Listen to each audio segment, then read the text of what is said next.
Camillo Maffia, who is a journalist and activist for human rights, and who has researched and written about this issue extensively the last years. Good afternoon. In Italy, equal opportunities are not always guaranteed by media, and several forms of media stigmatization occur in the ethnic and religious field. For instance, we often assist to offensive and discriminating representations of the Roma minority, depicted as a sort of security trouble, and in the same way, Jehovah's Witnesses are often depicted as a dangerous, destructive cult in TV specials, without giving their representatives any chance to defend themselves or to tell the painful story of their religious movement.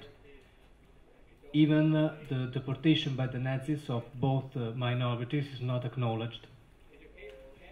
Worldwide experts talk about moral panic, especially about new religious movements. Media social alarm about thousands of dangerous cults is mainly unreal in a country where only 2.5% of the population belongs to religious minorities, according to Chesnul.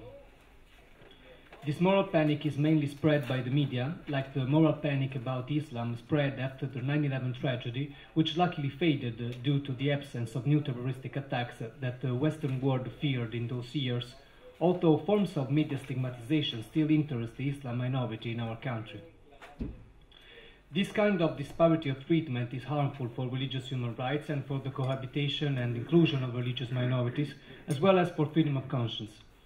The Misa Yoga case is a good instance of misrepresentation and disparity of treatment in Italian media.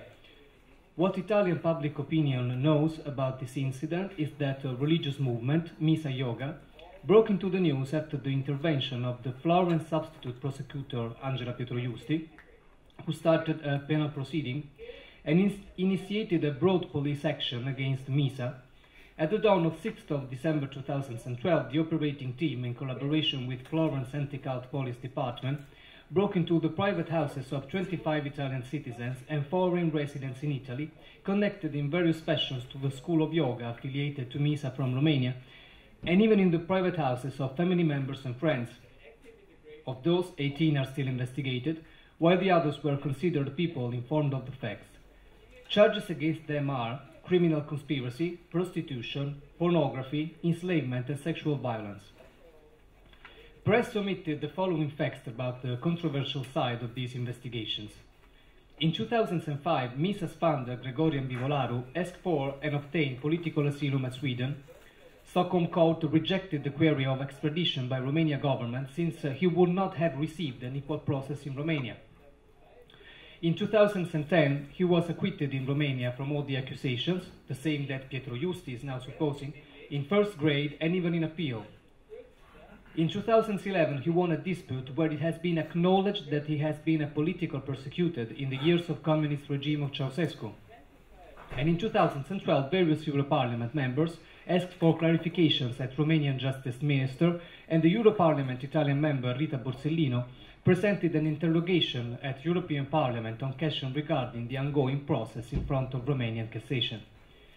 And even if organizations like OSCE, Soteria, and Human Rights Without Frontiers reported several violations of human rights in the Misa's case, and there are 5 open dossiers on their persecution at the European Court of Human Rights at Strasbourg, the Italian press never mentioned this side of the matter.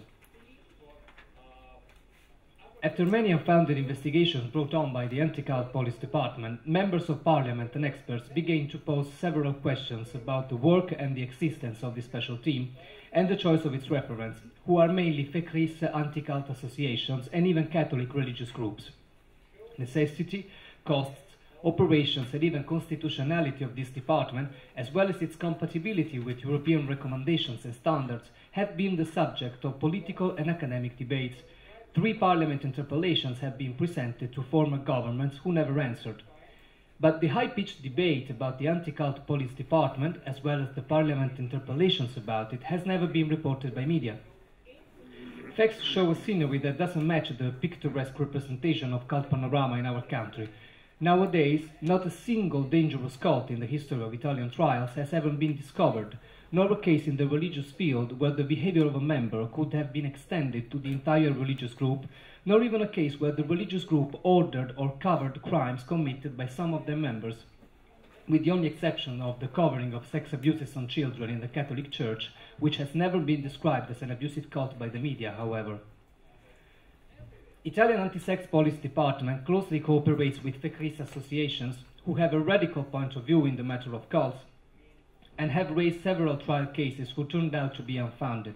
Furthermore, the decree itself that constitutes the department provides for the cooperation of the police department with the anti-cult service of a Catholic group, the Papa Giovanni XXIII community, which is known for their extremist positions on themes concerning laity. Italian police cooperation with Catholic organizations in the religious field came on the media in 2002 when a Catholic priest, Donaldo Buonaiuto, was summoned as a cult expert in a presumed case of ritual crimes that again turned out to be completely unfounded, and the media representation of this case at that time ignored the risk this cooperation represented for laity and religious equal opportunity, describing instead the priest's role in the investigations as a sort of struggle between good and evil. The same happened with other cases of presumed crimes connected with alternative spirituality, religious minorities, or Satanism, when even exorcist priests were interviewed to explain the danger of disciplines like yoga and to warn the public opinion against the danger of Satan who comes when you abandon the Catholic faith and turn to different religions or beliefs. Some experts and commenters have speculated on the existence of a scientific creation of moral panic, and this theory finds support in Italian media's history and evolution in this field, as we think of 1998's ministerial report on dangerous cults and new religious movements. This internal report that showed an unreal, scary scenery of mysterious and dangerous cults all over the country ended by mistake in the hands of the press, who published immediately, generating panic in the public opinion. Instead, the wide and transversal criticism that followed didn't find any room inside the press, even if it came from the most important experts and scholars of religion and cults. The struggle against cults begins in the 80s, right when Catholicism ceased to be state religion, and after the abolition of the crime of mental manipulation. Opposition to minority cults comes out all of a sudden at that time from two main organizations, a Catholic anti-cult movement, Greece, which may have had founded worries about the loss of prestige that the abolition of Catholicism as state religion could have meant for the Church and for the competition of other religious movements in the attempt of gaining new followers, which in Italy focuses mainly on Jehovah's Witnesses, and a lay anti-cult movement, Aris, supported by communist members of parliament and politicians, which had the political objective of reintroducing the crime of mental manipulation and of interfering with the rise of Scientology, seen by some exponents of the Communist Party as an American interference on Italian territory in the last years of the Cold War. Anti-cult campaign continued on the media, always keeping lead on the political aspects of this matter, in the 90s, when Greece focused especially on Satanism, raising one of the biggest unfounded cases of satanic cults with Marco Dimitri's Children of Satan, and Aris tried deprogramming techniques on a Scientologist, Alessandra Pesce, who was kidnapped and suffered fracture on her feet after the deprogrammer's abusive action, while media spread an unjustified Satanism alarm in the public opinion and described the Church of Scientology as a destructive cult, as it still is seen by many people in our country. The birth of more lay anti-cult organizations, which joined FECRIS, and the involvement of Papa Giovanni XXIII community raised other cult cases on television and newspapers, along with comments of experts talking of thousands of dangerous religious movements in the Italian territory, warning institutions against any agreement with or tolerance of minorities like Jehovah's Witnesses or Soka Gakkai, and in generating in the Italian citizens an increasing diffidence and a lack of tolerance towards freedom of religion and belief. Political exponents, members of parliament, religion experts, jurists and constitutionalists repeatedly launched alarms against this situation, especially after the Archeon case and the involvement of the famous scholar Raffaella Di Marzio, charged to be a guru who wanted to reconstruct a dangerous cult only because of an article where she analyzed the Archeon movement under investigation at that time, and she came to the conclusion, which turned out to be right after the end of the trial, that it was not a dangerous cult, but an open and free religious community. And because of the opening of a web forum on her website where former and actual members could freely talk and compare their different points of view, as she believed in a dialogical scientific approach. The involvement of Dr. Di Marzio in police investigations revealed the danger for democracy and religious freedom that anti-cult campaigns represent. And after her final discharge, important commenters started to publicly worry about the constitutionality of the anti-cult department and its cooperation with Catholic priests and Fachrist organizations. Important jurists like Mauro Mellini fought hard in the 60s and in the 70s, along with famous Italian intellectuals like Pierpaolo Pasolini, Umberto Eco, Elsa Morante and Marco Pannella, for the abolition of the crime of mental manipulation because of the dramatic case of Aldo Braibanti, an Italian intellectual who was convicted for mental manipulation before the abolition of the crime by the Constitutional Court because of his socially unaccepted homosexual relationship with a younger man. And now the same jurists, along with academic and political exponents, warn against the danger of the attempt to restore the crime of mental manipulation in the wake of the anti-cult campaigns. The crime of mental manipulation, abolished in 1981, was included in the Italian code by the fascist regime. And it is worth to remember that, even if the Italian constitution decrees freedom of religion as an inviolable human right, some fascist laws has never been abolished, including the ones about tolerated religions. Nowadays in Italy, political exponents and religious experts still ask for the reintroduction of the penalty, invocating the dangers of some religious minorities. It is interesting to notice that the main conferences about cults in Italy, where the police, many experts and political exponents learn about the menace of abusive cults, take place in the Ateneo Regina Apostolorum, an institute which is owned by the Legionaries of Christ, maybe one of the most controversial religious movements in the world after Father Maciel's scandal. But media have always kept a lid on such contradictions. Thank you very much. Thanks for a very interesting presentation. My name is Simon Paposhvili. I'm from International Partnership for Human Rights, Brussels-based NGO.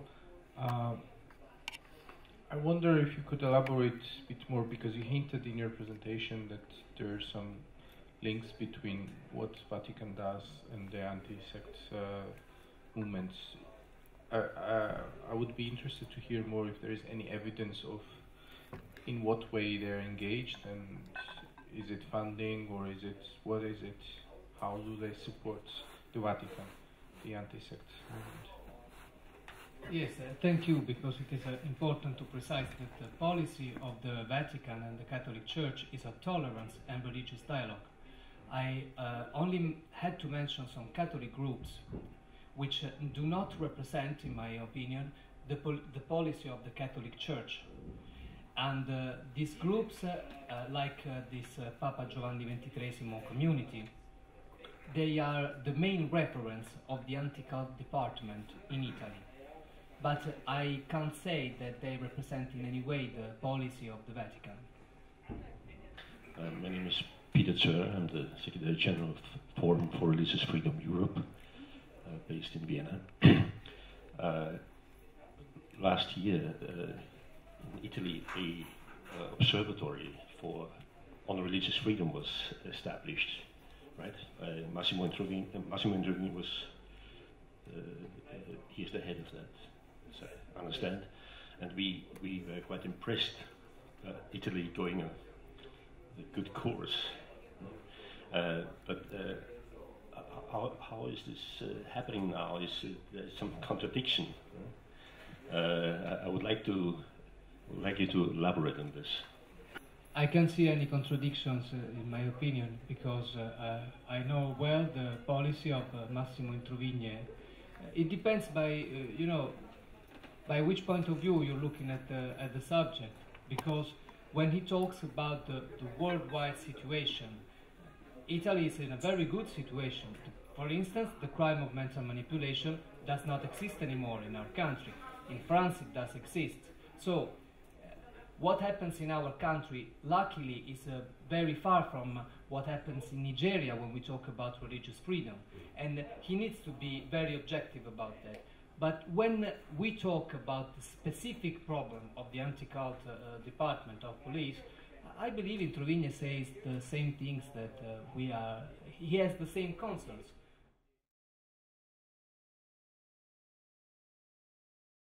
I think the most important thing that we should keep in mind, especially for Italian government and the other governments, the governments of the other countries, is the difference between the media campaigns about religious minorities and the results of the trials against the religious minorities. Because not one single cult was found in my country, and thousands of articles of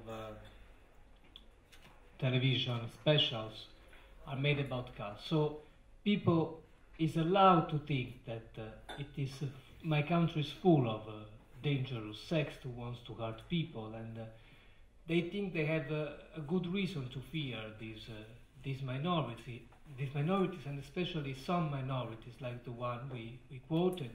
And the media problem is that nobody publishes the results of the trials. Thank you. Thank you.